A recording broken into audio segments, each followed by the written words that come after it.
Ele mostrou que os dons revelacionais, profecias, línguas e ciência, todos os dons relacionados à questão da palavra de Deus e da revelação da palavra de Deus, todos eles iriam cessar quando aquilo que é perfeito viesse, ou quando a revelação completa estivesse no fim. Eu ouvi um pastor presbiteriano argumentando que Paulo não poderia estar pensando no fechamento do cânon, porque o fechamento do cânon aconteceu 300 anos depois, e é óbvio que Paulo está pensando na revelação completa. Paulo está pensando no dia em que o último apóstolo irá escrever, inspirado pelo Espírito de Deus. Ele não está pensando em quando a igreja vai reconhecer isso, mas em quando Deus cessaria de revelar extraordinariamente a sua vontade. Então, no capítulo 13, o ponto é esse: não adiantam os dons, mesmo os extraordinários, revelacionais, sem o amor. O amor é algo perene, o amor é algo que permanece, enquanto os dons são temporários. Eles cessarão quando vier o que é perfeito. E não há aqui nenhum incentivo de Paulo para que alguém ore em línguas para edificação própria, como muitos interpretam o verso 4 na parte A. Veja lá: o que fala em outra língua, a si mesmo se edifica. E eles vão dizer: tá vendo? Tudo bem,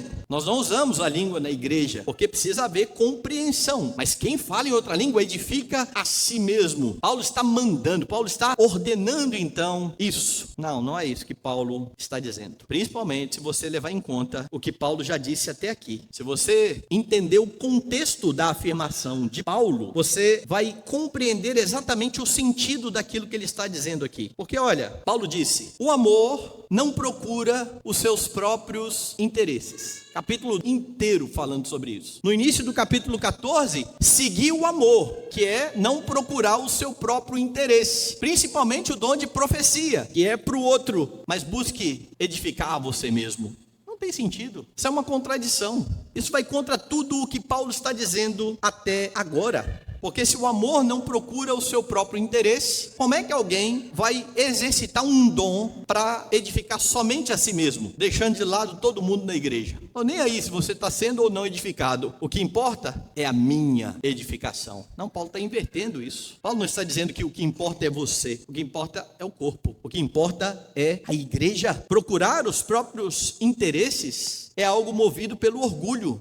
E os dons foram dados para ser usados com humildade. Por isso ele não pode estar incentivando algo assim. Infelizmente, há pastores presbiterianos estimulando os crentes a falar em línguas em casa, dizendo: olha, tudo bem, não pode falar na igreja mesmo, porque o dom de línguas é o dom do pijama. Na igreja não vai ser usado porque não há entendimento, mas na sua casa também não haverá entendimento. Talvez você balbucie aí, se de fato Deus estivesse ainda dando dons assim, extraordinários, talvez você ia balbuciar palavras que você não sabe a compreensão e ia ficar perdido. Não é isso que Deus ordena para a sua edificação. Mas se você crê assim, se você diz: não, pastor, eu entendo que de fato dá para edificar a si mesmo com a língua. Bom, se você entende assim, você precisa admitir que há outra forma de Deus edificar o povo, que não pela verdade da palavra de Deus entendida e compreendida. É uma ideia mística, que não passa pela compreensão e que é estranha à Escritura. Jesus orou pedindo ao Pai: santifica-os na verdade, a tua palavra é a verdade. Você precisa admitir também que Deus faz acepção de pessoas. Porque Paulo já disse que não são todos os que falam em línguas. Volte lá no verso 30 do capítulo 12. Tem todos dons de curar? Falam todos em outras línguas? É óbvio que não, porque Deus distribui os dons a cada um como lhe apraz. Isso aí está no verso 11 do mesmo capítulo 12. Veja lá: mas um só e o mesmo Espírito realiza todas estas coisas, distribuindo-as como lhe apraz a cada um individualmente. Então preste bem atenção. Se o dom de línguas é um dom de edificação própria, e Deus dá um dom para uma pessoa e não dá para outra pessoa, Deus está fazendo distinção entre os crentes. Porque eu, que tenho o dom de línguas, estou muito à frente dos que não têm. Porque eu sou edificado a partir daquilo que eu ouço dos outros,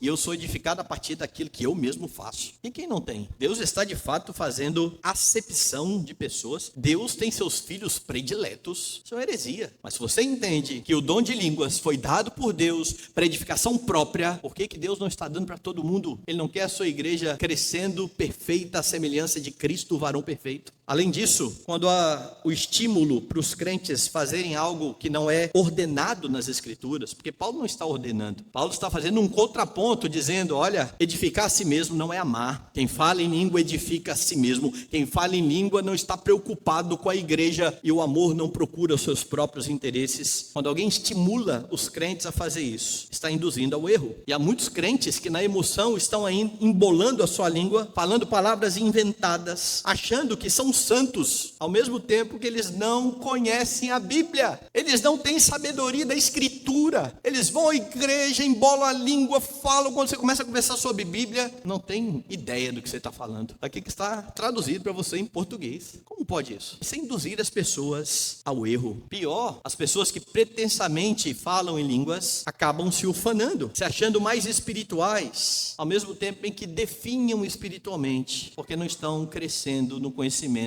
da palavra de Deus. Falando sobre essa ânsia de muitos que dizem assim, não, a gente tinha que ser de fato como a igreja primitiva. Falando sobre isso, Walter Chantry diz assim no seu livro, antes que as escrituras fossem terminadas, a igreja se encontrava em posição de inferioridade com respeito à verdade. Ou em outras palavras, a igreja de hoje, que tem toda a palavra de Deus, está em maior vantagem do que a igreja do tempo dos apóstolos, que ainda não tinham toda a palavra de Deus. É isso que ele está dizendo. E ele continua dizendo assim, os crentes não têm razão para regressar à época anterior ao ano 100, no qual a Bíblia ainda não estava completa. Não existe motivo para desejar mensagens obscuras quando tem diante de si a verdade das Escrituras. É ilógico. Você tem na sua mão algo que você compreende, mas você é estimulado a buscar algo que você não entende. Você precisa crescer no conhecimento da Escritura, da palavra de Deus.